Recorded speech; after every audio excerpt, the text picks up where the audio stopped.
सकाळी सकाळीच ना आहोंनी मोटर चालू करून दिली होती, त्यामुळेच ना लगेच पाणी भरायला लागले होते. कारण घरातलं ना तसं पण पाणी संपलं होतं आणि स्वयंपाकासाठी ना मला ताजं ताजं पाणी भरून घ्यायचं होतं. प्यायचं पाणी तर भरलं होतं, पण आतमध्ये ना किचनमध्ये लागणारं पाण्याची टीप भरायची राहिली होती. मग ना ती लगेच मोटर चालू करून तिथे पण पाणी भरून घेतलं होतं.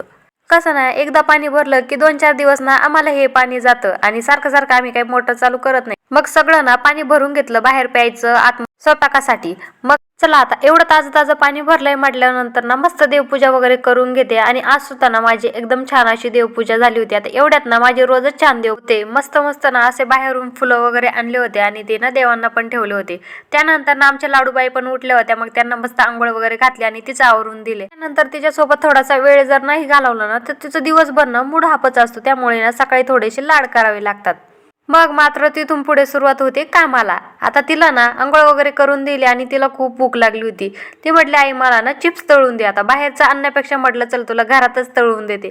मस्त इकडे ना पाणीपुरीचे पोंगे वगैरे पुऱ्या सगळं तिला तळून दिलं होतं. आणि मॅडमला ना तेवढं तळूपर्यंत काही दम निघत नव्हता. ती तर पार ना किचन वाट्यावरच येऊन बसली होती.